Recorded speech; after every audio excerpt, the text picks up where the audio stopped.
Ito na naman ang mainit na balita mula sa mundo ng politika. Malaking kontrobersiya na naman ang sumabog matapos munang mahuli sina House Speaker Martin Tambalos Los Romualdez at President Kuting ng Norte Jr. na sangkot sa paggamit ng iligal na substansya na tinaguri ang pulburon. Ayon sa mga source, hindi inaasahan ng revelasyong ito matapos lumabas ang ilang video at dokumento na nagsiwalat ng umano'y paggamit ng nasabing pinagbabawal na gamot. Agad na kumilos sa mga concerned groups at naghain ng reklamo sa Philippine Drug Enforcement Agency o PDEA. Ang kasong sinampa ay may kaugnayan sa paglabag sa Dangerous Drug Act na kung mapapatunayan ay may mawikat na parusang kaakibat. Dagdag pa rito, hinihingi ng publiko ang agarang investigasyon upang masiguro na hindi maitatago ang katotohanan sa likod ng insidente. Samantala, mariing itinanggi ng kampo ni Romualdez at PBBM ang mga aligasyon. Giit nila, ito raw ay bahagi lamang ng isang malawakang demolition job laban sa kanilang administrasyon. Ngunit sa kabila ng kanilang depensa, lalong lumalakas ang panawagan mula sa taong bayan at ilang mambabatas na hayaan ang due process at huwag hadlangan ang investigasyon ng PDEA. Sa kasalukuyang inaabangan ang publiko kung ano ang magiging aksyon ng mga kinauukulan at kung may opisyal na pahayag na ilalabas ang PDEA hingil sa reklamo. Habang mainit ang usapin, patuloy ang hiling ng taong bayan para sa transparency at patas na pagtrato, lalo na't ang issue ay sumasangkot mismo sa pinakamataas na liderato ng bansa. At yan nga ang mga balitang ating pagkakatutukan, at kung bago ka pa lamang sa aking channel ay huwag kakalimutang mag-like, share and subscribe para updated ka sa mga bagong balita dito sa Tatak Pinas.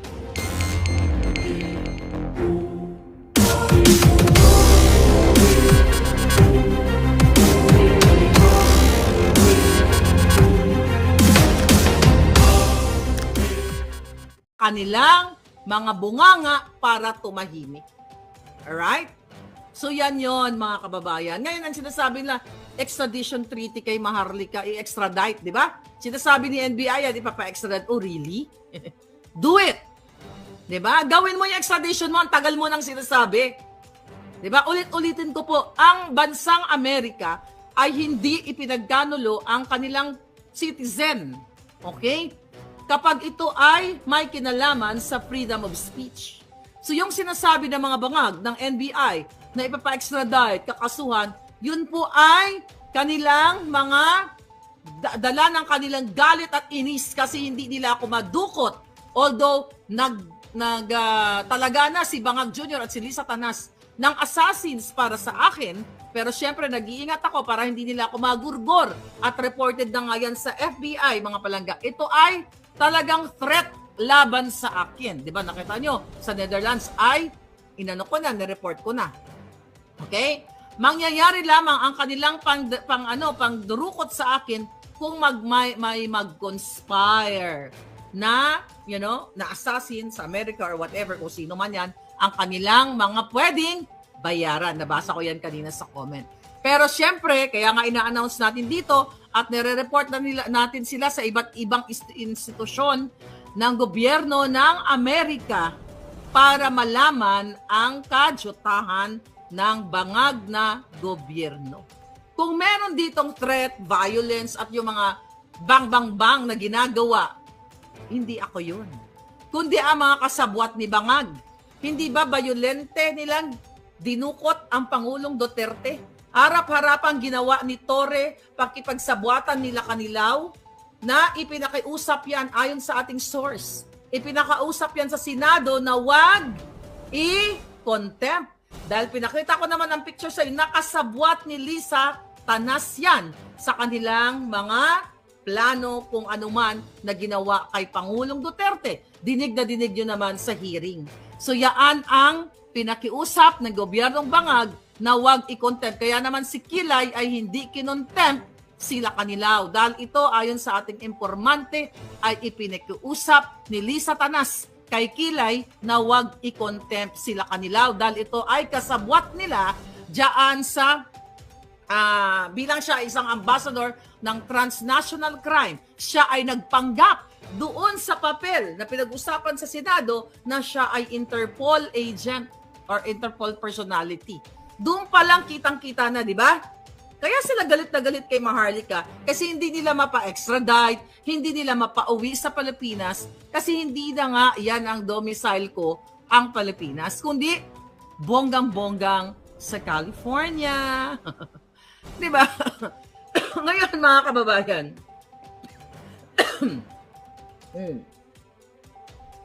water please, darling. Ngayon, ano ang challenge ngayon sa mga bangag? Okay? Pwede sila talaga magsampal. Kahit ilang kaso, mali-mali pa kayo mga nila, pinagsusulat yan. Kahit talaga anong kaso, mga palangga, magtanim sila, lahat magtagagawa ng kaso si Lisa Tanas kasi yun talaga ang purpose nila na pagdating ko sa airport ay dadamputin nila ako. Okay, bigyan kita ng clue, NBI. So, mayroon akong scheduled na cruise, merong stopover sa Pilipinas. Abangan mo ko, magkita tayo. So, ayan na, may schedule ako na cruise, parating na, at dadaan ako sa Pilipinas. Alright? So, abangan nyo ako dyan, mga buwaka ng ina ninyo. Okay?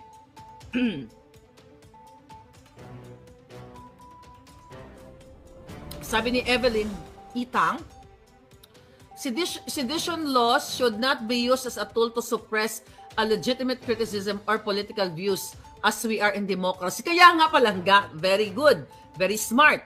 Hindi po pwedeng i-apply ang inciting to sedition sa pagpapahayag ng katotohanan na si Bangag ay nagbabangag sa litratong yon at sumisinghot ng pulburon or white powdery substance. Hindi po yan fabricated, hindi po yan manipulated, taliwas sa sinasabi nila. Ngayon, saan mapapatunayan ni Maharlika yung video na yan na authenticated? Kapag si Marcos Jr. mismo ang nag-file ng case against me dito sa California at magbabakbakan kami ng ebidensya. Doon ko lang po pwedeng i-present. Actually, kinausap ko yung lawyer ko kanina. Tinanong ko, okay? Sabi ko sa kanya, so ito na naman ang nangyari. So ipapadukot daw ako at ito, papailan na naman tayo. Get ready, papailan na naman daw tayo ng case. Okay, pero ang sinabi ko sa kanya, ang magpa-file daw ang NBI, yung NBI sa Pilipinas at ang DOJ, natawa siya. Ang sabi niya sa akin, ang pwede lang mag-file sa iyo ng kaso ng defamation na yan ay ang mismong nagsasabi na siya ay na-defame. So sino yon? Si Marcos Jr. Hindi si yung NBI na julul. Nakukunin ka na ng lupa, konti na lang pag ako na naginip at kinuha ka ng lupa. Yari ka. Yun po ang sabi ng lawyer ko. So, nag-consult tayo, tapos sabi ko, ayan, kakasuhan naman daw nila ako ng inciting to sedition. So, alam na kasi niya kung ano tong mga issue na to. Natatawa na lang siya. Sabi niya sa akin, are you going back home? Are you going back to the Philippines? Sabi niya. Sabi ko, no, hell no. Sabi niya, so don't worry about it. Sabi niya ganun, huwag ka mag-alala. Sabi niya, kung mag-suicidal ka, pupunta ka sa Pilipinas, sabi niya, yun ang laking trouble. But sabi niya, kung hindi ka naman pupunta doon, dahil alam naman, tsaka kilala naman sa mundo, na very corrupt talaga yung judicial system, lahat nababayaran. Sabi nga ng lawyer ko. Actually, this is another lawyer. Hindi siya yung may hawak ng case. Marami akong lawyer. Akala niyo kayo lang ang may lawyer. Sabi niya sa akin, sabi niya, don't worry about it. Sabi niya na gano'n. Sabi niya sa akin, wala sa history ng Amerika na ipinagkakanulo nila yung kanilang citizen, lalo na pag ito ay usapin sa protected speech. Sabi niya, don't worry unless na you're going back to the Philippines. Sabi ko, hell no. Okay? So yun ang gusto kong malaman ninyo, mga kababayan. So pwedeng mag-file ng case. Yeah, si NBI Santiago Julol. Pwedeng mag-file sila ng case kahit trillion cases pa yan. Ginawa na po nila yan eh. Ginawa na ni Anthony Taberna na nag-fabricate ng address sa akin. Ginawa na ni Quinones, ginawa na ni Ko. Ewan ko lang si Langka, di ba? Si Robles, di ba? Ginawa na nila 'yon. Ha? Bago pa kayo ng bago. Marlika, nye. Ngiwi. Ngayon, nanibago lang kayo. Hindi po ngayon lang hindi lang ngayong linggo o nakarang linggo nagsabi sila, napapailan ako ng case. Yes! Tambak po ang kaso ni Maharlika diyan sa Pilipinas dahil gumawa ng peking address silang mga bangag para maisakatuparan nila ang paglapastangan o pag-abuso ng judicial process sa Pilipinas. Pero ang tanong, pagdating po sa Amerika dito ay nilalabanan po sila. Ulitin ko po, 4 na kaso, 1 dismiss with prejudice. Ang tatlo ay nilalabanan pa natin. So pag nagkataon, pag nag-file si Bangag, panglima na, haharapin ko siya dito sa Korte ng California. Kasi hindi po ako syunga katulad nila. Umuwi ka dito. Hoy! NBI Director Jolul.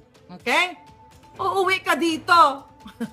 Nakakaloka. Nakakaloka talaga. Alright. Kaya galit na galit itong mga, tawag dito, itong mga trolls nila at yung mga binabayaran nila. Imagine mo, gumagasto si Lisa Tanas, si Bangag Jr. magbayad ng trolls. Milyon piso. Maliban pa sa kaso sa mga trolls to attack me. Diba? Sino talaga nagpakalat ng mga fake news against me? Ako ba epektado? Hell no. Why? Kasi smart naman yung mga tao eh. Smart naman kayo eh. Hindi naman kayo nagpapaniwala sa mga kasinungalingan nila. Pero bakit sila galit na galit kay Maharlika? Kasi milyon-milyong Pilipino ang nagigising sa mga expose ko simula sa smuggling ni Lisa Tanas, sa smuggling ni Bangag, sa kanilang bribery, sa pagnanakaw, sa pangingidnap, now yung mga ransom na nangyayari dyan sa Pilipinas, ang mga krimen talagang sobrang talamak na. At now, ano ang naging impact sa mga pasabog ni Maharlika? Bagsak na trust rating at approval rating. Inciting to sedition ba yan? Hindi po yan inciting to sedition. Ang ibig sabihin yan, ang mga Pilipino dahil matalino, alright, nagising sila, naniwala sila, nakinig sila sa kay Maharlika. Excuse me, ang mga naniniwala sa akin, hindi mga dugyot, katulad ng mga follower ni Bangag o mga addictus na katulad nila, lawyers, doctors, engineers. Name it. Hindi mga dugyot na tagutom na nanglilimahid at nagpapabayad kay Bangag. Hindi ang mga nakikinig sa akin, hindi yung mga walang alam dahil sunog na yung utak nila. Kaya po galit na galit ang Marcos Bangag administration. Gusto ko ipadukot lahat, ipa-assassinate, lahat na po yan. At hindi ko naman sila, hindi ko talaga tatantanan. Kasi akala nila, nung first case pa lang ni Taberna, na nagawa si Taberna ng peking address, ay mananahimik na ako at matatakot na. Pero nagkamali sila. And now, the Vice President, di ba, nag-speak up na. At isa din sa tina-target nila. Okay? Sabi ni Ann Kerr, nakakatakot sa Pilipinas ang daming crime. Talaga naman, there's no point para magbakasyon kayo sa Pilipinas sa panahon ngayon. Ang tanimbala, kung magbakasyon kayo, doon na lang kayo sa Netherlands. Sa dahig kayo pumunta, mga palangga. Kaya ako, mga kababayan, hindi ako natatakot o nasisindak sa mga balita na binabalita ng mainstream media na kaso ni Maharlika, patong-patong na hindi po yan nakakatakot. Matagal ko nang alam na patong-patong talaga ang pinabricate nilang crime laban sa akin. Okay? Ngayon, the ultimate solution nila para manahimik si Maharlika ay i-extradite daw ako. Wala nga, sabi nga ng lawyer ko, that's impossible. Hindi ka naman gumorgor ng tao, hindi ka naman nag-terrorize or something, anong ginawa mo? At yun ay protected speech. Ang tanong nga niya sa akin sabi niya, ayun bang video na inano mo, na sinend mo? Sabi niya, yun ba ay totoo? Ganyan. Of course, darling. Sabi ko na gano'n, authenticated yun. Dalawa pang bansa ang nag-authenticate. Then there's nothing to worry. If they will file a case, then let's answer it. Diba? Katulad ng ginagawa sa'yo ngayon. Doon mo maipipresent itong authentication na ito. O diba? Kaya nga sabi ko nga sa iyo, Bangag, ang tagal naman. Mag-file ka na ng kaso sa California. Diba papunta-punta si Lisa Tanas dito? Mag-file na kayong dalawa sa kajotahan ninyo. O, asa na ba si Lisa Tanas ngayon? Sa libro ni Minda Diaz, inciting to snortation. Inciting to addiction or to inciting to singotition. Pwede din singotition, no? Or singodition, whatever. Ngayon, ayan, mamaya na may mga tumatawag sa atin. Mga palangga, okay, challenge talaga sa mga bangag na yan. Saan nila isisend yung subpoena? Sabi ko nga kanina. Okay? Saan nila isisend yung warrant of arrest? Sabi kasi ng mga tanga, naku, Maharlika, matakot ka na dahil may warrant of arrest. Mga syunga, 2022 pa lang may warrant of arrest na ako. sa fabricated crime na ginawa ni Taberna, yung buwaka ng inang yan. Yaan dapat ini-expel na yan sa kanyang grupo. Ini-expel na yan dahil yun na manawagan nga ako. Matagal na ako nanawagan. Ini-expel dapat yan dahil gumawa siya ng peking address sa kapagsabuatan kay Lisa. May warrant of arrest po ako dyan din. Hindi ko na alam kung 2023. Noong 2024, ilang warrant of arrest yan? Ang dami! Hawak ko nga yung mga kopya ng warrant of arrest nila eh. Na ginagamit ko. Ginagamit ko sa akin mga kaso dito, mga palangga. So yan. Okay? Na-forward na natin lahat. Sa FBI, na i-forward na natin yung mga warrant of arrest nila. So alam na ng gobyernong Amerika na ginigipit ako at sinusuppress ako ng bangag na administrasyon. So ulitin ko po muli, paano isi-serve ang warrant of arrest kay Maharlika? Sang katutak yan? Kasi gigil na gigil si Santiago eh. Yan, umuwi ka dito, Maharlika. Uwi ako para patayin nyo? Ano ako, tanga katulad nyo? Tinatakot. Parang ako natakot ipa-deport daw. Huwag po kayo maniwala, hindi po ako madi-deport. Okay? Well documented po tayo dito. Okay, mga kababayan, hindi po ako TNT katulad ni Erich Gonzalez tuloy. Nadamay tuloy. Ni Erich Sylvester. Mapapa-deport ka lang po kapag may krimen kang ginawa. Okay? Or, wala po akong ginawang krimen sa Amerika. Hindi po yan totoo. Yung yung mga sinasabi ng mga bangag, Maharlika, ipapadeport na. Ganon din dati ang sinabi ng mga dilawan sa akin noong panahon na tayo ay kakampi pa ni Bangag, di ba? Ako ay padadala ng cease and desist letter din ng mga dilawan dahil ako ay tinawag na supporter ng mga magdanakaw, supporter ng mga mamamatay, mamanggugurgur na tao sa mga matas, which is totoo naman pala. Pero yung mga dilawan, tumahimik na ngayon. Yan din po yung sinasabi nila, mga kababayan, na ako ay pa-deport. Napa-deport ba nila ako? Diba? Sabi ni Romantic Moon. Nadamay tuloy si Erich G na napakaganda. Anyway, diba? Hindi po yan totoo. Okay? Hindi rin po totoo na mapapadampot nila ako sa Amerika. Wala po jurisdiction ang mga bangag. Para na sa mga follower ko na nag-aalala, madadampot o magugur lang po ako pag nagdesisyon ako na pumasok sa bitag ng mga demonyo sa airport ng Pilipinas. Sinabi ko na yan sa inyo. Gawa talaga ni Lisa Tanas yan. Kaya po sila nag-fabricate ng address para mailagay nila, magawa nilang legal yung mga illegal na ginawa nilang pag-fabricate ng crime. Siyempre, papel-papel lang yan eh. Di ba? Oh. Sabi ni Plasticada, citizen ka na, paano kanila mapapadeport? Yun na nga, mga kababayan. Kaya sila galit na galit kasi hindi nila kayang patahimikin yung bunganga ko na si Marcos ay isang addictus benedictus. Nakikita niyo ba yung kanyang gilagid ay dumudugo na? Ha? Oh, yung dumudugo niyang gilagid, yan ay manifestation na siya ay bangag na bangag. Kaya nga yung asawa dyan ng namatay na kaibigan ni Bangag. Okay? Baka naman Miss Universe.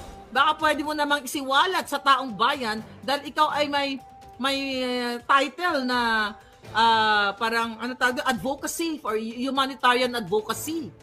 Humanitarian ba?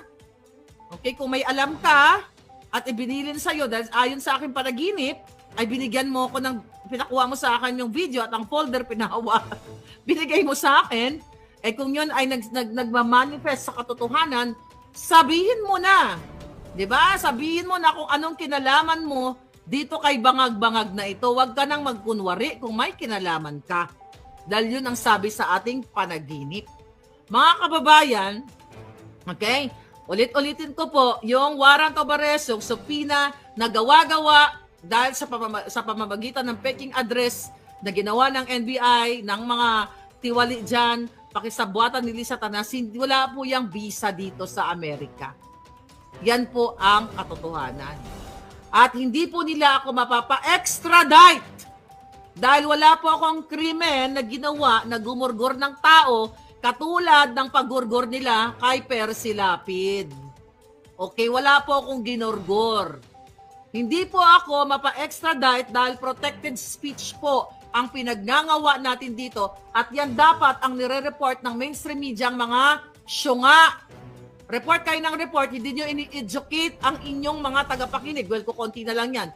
The reason why, kaya galit na galit sila sa mga vloggers like me, kasi mas maraming naniniwala, mas maraming nakikinig sa isang vlogger na katulad ko dahil binibigyan natin kayo ng tamang impormasyon. Hindi po yan inuulat ng media na tinatakot kayo.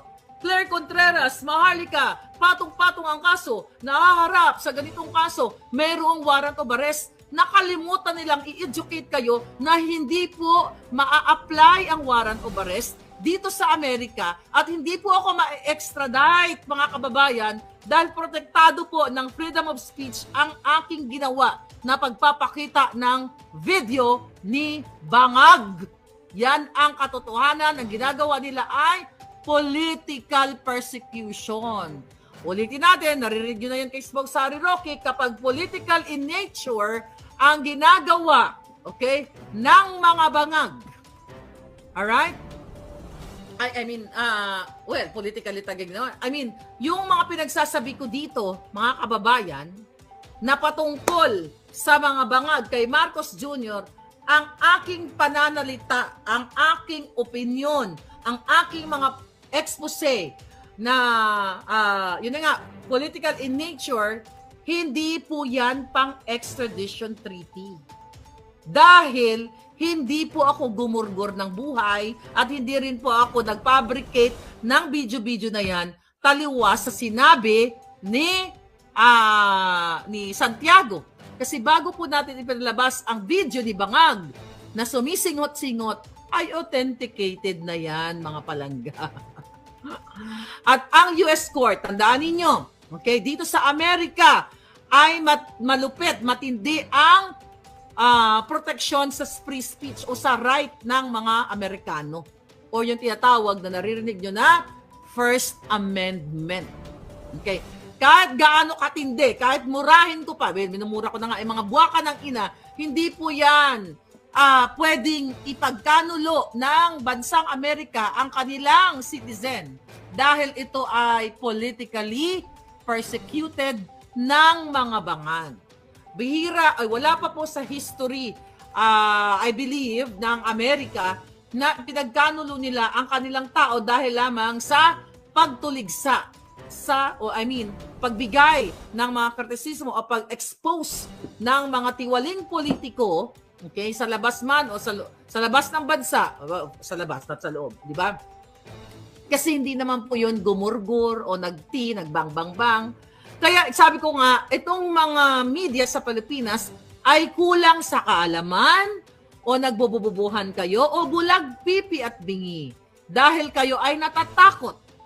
Dahil kayo ay magurgur ng mga bangag o bangag na si Marcos Jr. at si Lisa Tanas. Okay? Wala pong bisa ang warrant of arrest na binaigawa ni Lisa Tanas, ni Marcos Jr., ni NBI, ni DOJ, ni PNP, lahat wala pong bisa ang kanilang warrant of arrest dito sa Amerika. Yan ang gusto kong ipaunawa sa inyo, mga kababayan. Dahil wala po akong sinabing ka-incite. Meron, di ba? Yung video ni Bangag ay inciting to singhodisyon. Ini-incite niya ang mga Pilipino na sumingot ng sumingot katulad nila, katulad ng PNP na sinasabi na ang pagsisinghot ay parte lamang ng mga pulis na nagtatrabaho na ma-extend ang kanilang hours dahil puyat sila, so kailangan nilang sumingot. Kaya kung meron man dapat kasuhan dito ay si Marbil, inciting to singhotism o addiction o kung ano pa man. Diba? Nakita ninyo? Yan ang inciting to singhotism. Kasi nagpapakita na ang Marcos Jr. ay hindi nila binibigyan ng aksyon. Ang mga pulis, hindi nila binibigyan ng aksyon. Hindi nila ginagawa ang kanilang trabaho para panagutin si Marcos Jr. So, hindi po dapat si Maharlika at si Harry Roque ang kinakasuhan ng inciting to sedition, kundi itong mga inayupak na to, inciting to singhotism o singhotism whatsoever. Right? Kasi kitang-kita sa ebidensya, ang sabi nila, hindi daw si Bangag yun. Sino yun? Sino yun? Sige nga. Kaya nga sinachallenge ko si Bangag. Bangag, Marcos Bangag Jr., file a case here in California. Civil case, di ba? Magaling naman kayo, di ba? Kaya niyong gastusin ang pera ng bayan, milyon-milyon para mag-file ng case against me at mag-hire ng mga mamahaling abogado. Well, dapat na sa Amerika, nag-file ng case mamahalin, ginagastos nyo ang pera ng bayan. Eh, di gastusin mo uli ngayon. Kasi gustong-gusto ko yan, magharapan tayo dito sa korte. Gusto ko marinig ng buong mundo ang kaso mo laban sa akin. Magbabakbakan tayo sa korte. Yan ang iniintay ko. Pala kay Sir in California. Kasi mga kababayan, huwag kayong umasa na haharap ako sa korte ng Pilipinas. Hindi po yan mangyayari over my dead, gorgeous body. Or, mauna mo nang magurgor ang mga hitad. Hindi po mangyayari na ako ay haharap sa korte ng Pilipinas. Hindi po ako suicidal para magpagurgor sa mga jutang ginimes. Ano daw? Busy sa soyop session. Alright? Okay. Sabi ng mga, okay, ba't ganito? Ayan. Ano sabi? Busy? Busy sa soyop session? Alright. Sabi ni John Pantoja, sa totoo lang, sa buong mundo ngayon na ako nakakinig na okay tumira ang pulis. Ha para mag-extend ng hours. Ayun na nga, mga palangga. Alright. Ang daming mga ang daming mga pakawala ni Bangag. Ayan, gurgur kayo ngayon. Gurgur ang mga hitad. So, mga kababayan, walang dapat ika-worry. Kaya galit na galit sila ngayon. Tingnan niyo nangyayari. Bagsak ang approval and trust rating ni Bangag. At sa ganyang approval at trust rating, dapat wala na si Bangag sa posisyon niya. Ibig sabihin, ang mga tao ay sukang-suka na sa kanya. Di ba? Sukang-suka na sa kanya, mga kababayan. Yan ang patunay na galit na ang mga tao based dan sa kanilang sa kanyang trust rating. Okay? Yes. Basa natin tong na to. Oo, yan, kapopost ko lang dyan. Na ano sabi mo? Okay, may lamok. Yan, ang mga bangag. Sino yung mga magdanakaw sa kabanang bayan? Marcos, Araneta, Romualdez. Sabi ko nga kanina sa post natin sa Facebook, ingrato sa Pilipino, itim, di ba? Yan ang sabi ni Marcos Jr. Ni Amy Marcos, yung kanyang political ads. T, traidor sa bayan. I, immoral ang pamumuno. M, magnanakaw sa kabanang bayan. Yan ang itim na mga Marcos. Yan ang katotohanan, mga kababayan. Kaya sila talagang galit na galit dahil sila ang tunay na maitim ang budhi. Sila talaga ang nagpapahirap sa inyo. Sila ang nagbibigay ng kadiliman. Libo-libong mga tao ang tinorture nung panahon ni Marcos Sr. Totoo naman pala yun. Okay? Pero ang mga dilawan ngayon na nagrereklamo, katulad nila Dilima, katulad ng mga hinayupak, magkakakampi na sila. Kaya sabi ko sa inyo, wala na pong kayong aasahan. Huwag nyo na iboto yung mga na yun.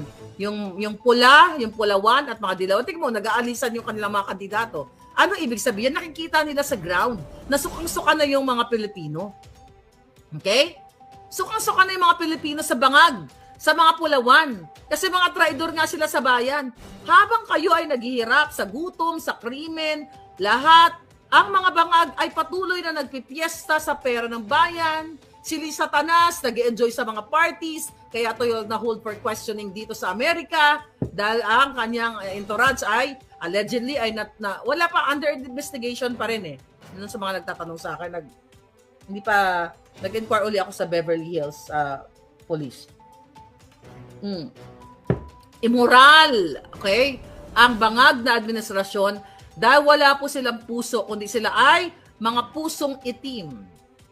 Hindi ba nakikita? Krimen, ang taas ng bilihin, lahat wala, takot-takutan, itong mga medyang mga duwag, okay? Takot-takutan, kailan kayo makakalaya? Diba? Ano ngayon? Sabi ko nga, Sabado de Gloria. May pag-asa pa ba ang Pilipinas? At tingin nyo, may pag-asa pa ba? I don't think na wala kayong pag-asa. May pag-asa kayo hanggat kayo ay naninindigan. Okay. Sabi ni Palangga, simple lang naman. Kung di totoo yan ang video, di patunayan, magpa-hair follicle, ilabas nyo si Lisa Tanas. Sila yung magnanakaw na sa lahit. Yun na nga eh. Alam nyo, napakadali lang. Kung kaya ni Bangag Jr. mag-present ng hair follicle noong panahon ng eleksyon na pasekreto siyang pumunta sa St. Luke's at nakita nyo naman na yung mga doktor na tinanong doon during PIDEA leaks, nagtitwist sa kanila mga bibig sa mga kanilang mga pagsisinungaling doon, di ba? Natakal natin yon, yung questionable mismo ang hair follicle, it's not hair follicle, ang pulburon test ni Bangag, di ba? Nung PIDEA leaks hearing, nung first quarter of the year, 2024. Napakadali lang sagutin. Para kung totoong kami ay fake news, di ba lalo siyang mamahalin ng taong bayan? At magagalit kayo sa akin, nagpa-hair follicle si Marcos Jr. Headline yan. Siya ay negative. Pero syempre, wag doon sa institusyon na nababayaran. Sa labas siya ng bansa magpa-hair follicle. Dito, sa Amerika. Ayaw mo nun? Marcos Jr.